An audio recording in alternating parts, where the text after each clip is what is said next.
Hey Ottawa, this is your Monday Market Snapshot for Monday, October 9th, 2023. Happy Thanksgiving to those who are celebrating. And my name is Annalee Rice. I'm a realtor here in Ottawa, Ontario, and every week I bring you the stats on what's going on in the Ottawa real estate market.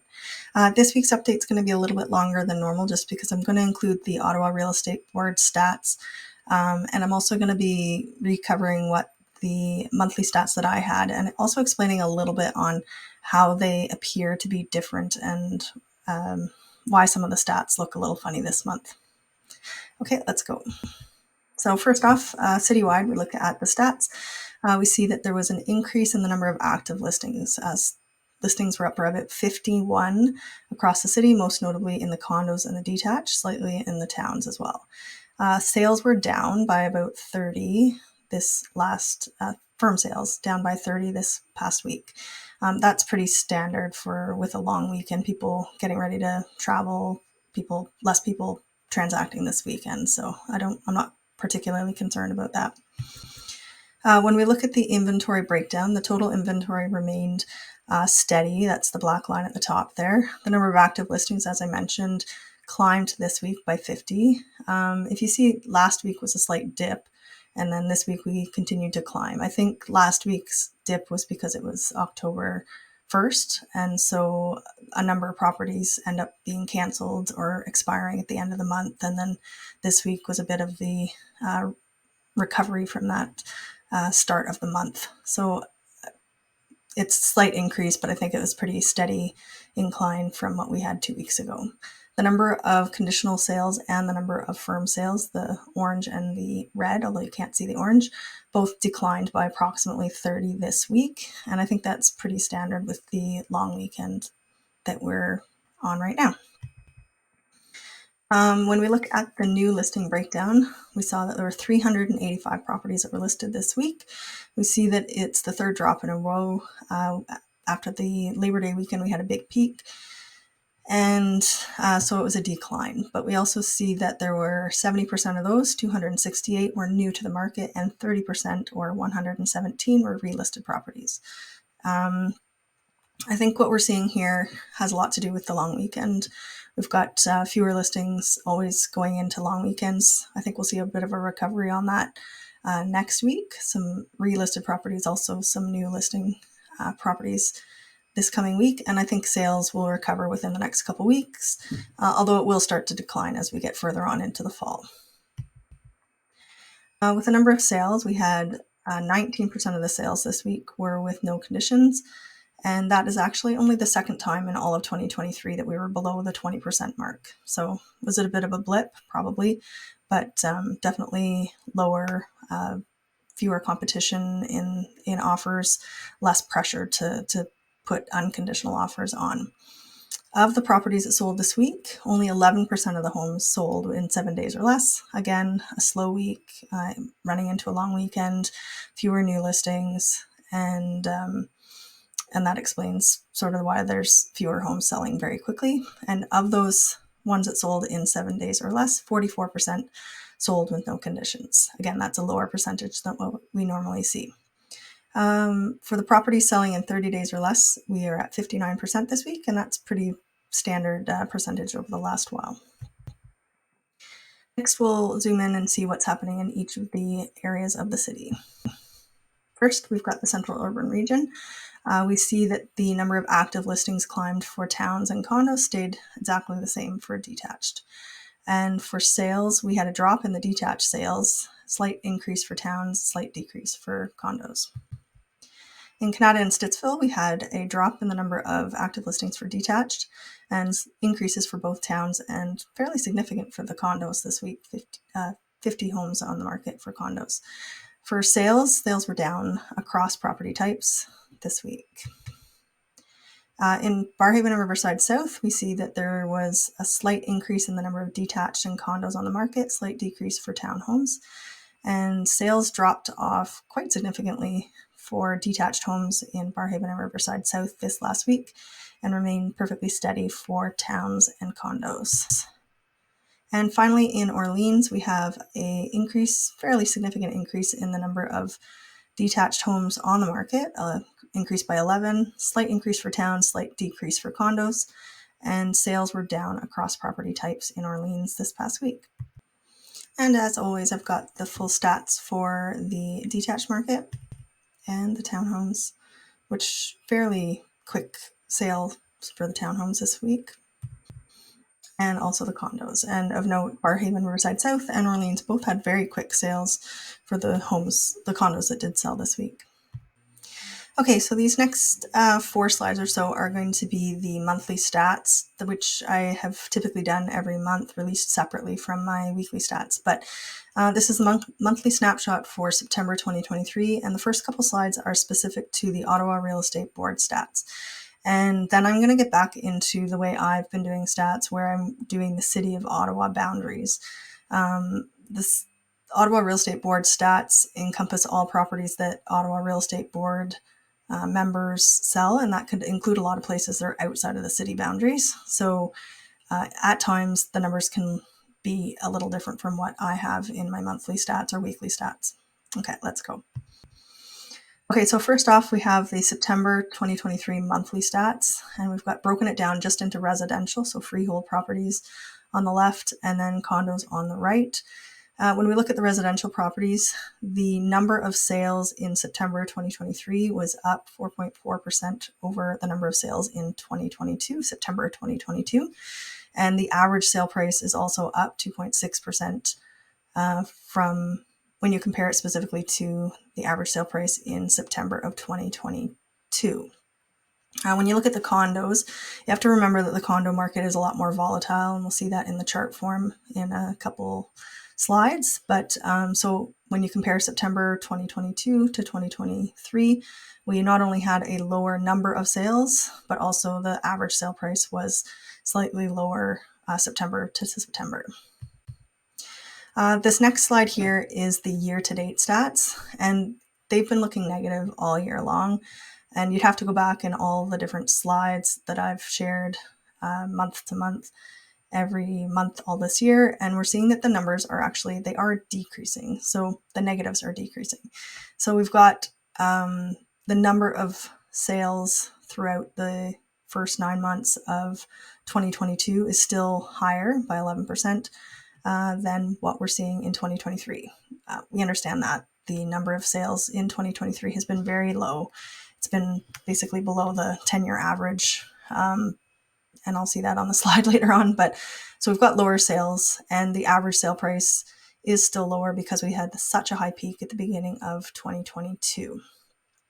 Same thing for condos. Condo sales are slower, down by about 16% overall year to date and compared to 2022. And average sale price is down by 5.4. Okay, so these charts are the sort of showing you the same thing as what we had on the last couple of tables, but these are the City of Ottawa boundaries. So the data is slightly different. The prices will be slightly different. But we can compare year on year by looking at the first set of bars and the last set of bars. So we do see slightly higher in both the average sale price, that's the green bars, and the number of sales, which is the blue bars. I did want to point out, because when I look at the table format later on, just in a couple slides, this residential average sale price, you see that the average sale price, the green bars, increase slightly from August to September. And yet when we get to the table format of breaking it down into detached, semi-detached, and towns, you'll notice that 2 out of 3 of the property types actually had fairly significant decreases in the average sale price. And the reason that the overall average sale price increased was that the number of detached homes that sold in September as compared to August was higher. So the average of all of the properties was higher because more detached, more expensive homes sold. I was a little bit baffled by that when I was going through all the data. I'm like, how can the prices be down, but the overall is up? But I had to figure that out. I had to delve into the data on that. So, and here we have the condo, same thing. We've got the prices from August to September are up. which we'll see in the table format next, but we see that September of 2022, the first set of bars, was quite a high price, actually the highest price that we've had in the last 12 months. September and October look like they were pretty strong sales price months in 2022. Okay, so these are the tables that I normally share, and this one breaks it down into detached, semi-detached, towns, condo rows, and condo apartments. And this is where the confusion kind of came to me, was like, how can the average sale price be higher when you look at the freehold or the residential? That's the first three property types there. How could it be the overall average sale price be higher when detached and semi-detached went down in prices month to month? And it was because of the number of sales in those different property types. So the number of detached homes that sold in September was higher. So even though the prices overall for the detached homes were down, it pulled up the average for all of the residential homes. And then we see for the condos, the average sale price for both row homes and apartments did climb month to month. And here we've got the 5 property type separated out, and the average sale price for the last 5 years. Okay, so this chart shows us how close to the original list price are the average sales happening. And this hasn't changed from what I had reported last week, but we see on average most places are selling at around 97.5% to 98% of the original list price. The average days to sell is sitting between 25 and 31 days. Condos had a little bump up. I think that could be just a bit of an anomaly. It might jump back down to around the high 20s, but I guess we'll see. But the average days to sell, these are for the ones that are actually selling. And with more inventory, the average days to sell tends to increase. Okay, so the next chart I'm going to show, the next one with the bar graphs, is actually going to be the months of inventory. And so I've mentioned it before, so the months of inventory has to do with both the inventory, which we can see from this chart, although it's not with the last week. The amount of inventory has been climbing over the last month, and then it also has to do with the number of sales. And so we see that the sales are decreasing month to month. Since May, they've been decreasing. And this one also shows us the year over year. So we can see the number of sales this year versus last year and all the other years. So we're below the 10-year average. And this one shows us the month of inventory. So as we saw the inventory is up and the number of sales is down. And that's why our months of inventory has been climbing. And we see that the detached is at about 3.5 months, townhomes at about 2.6, and condos just shy of 3 months. Just last week's update, I had a question from one of my viewers that asked whether or not I thought that the Ottawa market was in a buyer's market, balanced market, or seller's market. And you may have seen news articles and such in the media and stuff, people talking about it's a buyer's market or we're in balanced market and stuff. But I just wanted to share a bit of a slide here that explained traditionally what defines a seller's market, balanced market, or buyer's market. So typically anything when you have less than 4 months of inventory, so it would take 4 or less months to sell all of the current inventory at the sales rates that we're seeing, then it would be a seller's market. Generally, the sellers would be able to, hold their properties, get the prices close to what they want. When you're between 4 and 6 months, that's the red and blue lines on the chart, then you're in a balanced market. And anything above 6 months would typically be a buyer's market. Now, these are for citywide, and the green line there shows you citywide, City of Ottawa, boundaries wide, what we're at. And so you can see that it has been since about just January 2018 was the last time that we were in a balanced market. We almost reached it last January. And it's been probably since January 2017 or so was the last time that we were in a buyer's market. And for years before that, we had been in a buyer's market. So it was a pretty slow market from, from the start of that, basically 2014 all the way through till 2017, very slow market. Prices weren't climbing.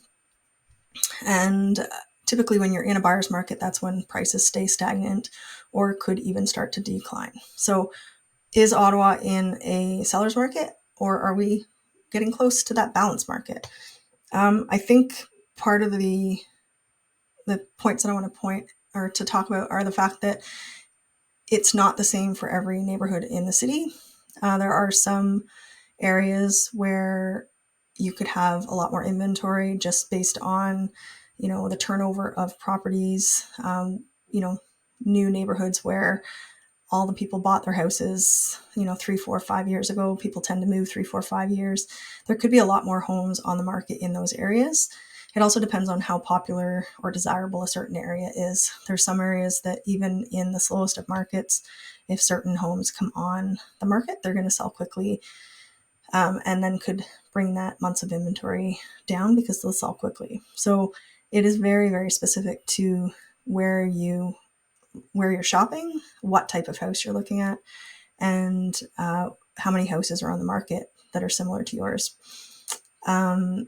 So it's always important to talk to your realtor and find out those details on the type of market that you're looking at selling or buying in Ottawa.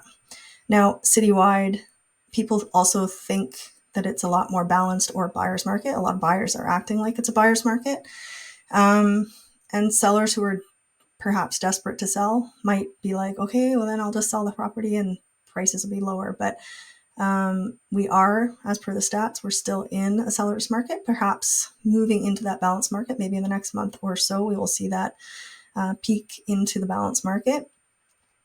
And it could be in the micro markets. We could be more in the balanced market. But as per the stats, citywide right now, we're still technically in a seller's market. Okay, so that was a really long update, really rambly. Apologize for that, but hopefully you a little bit more understanding of what the different markets are and what the stats were for September. I hope you had a fantastic Thanksgiving, and I will see you all next week.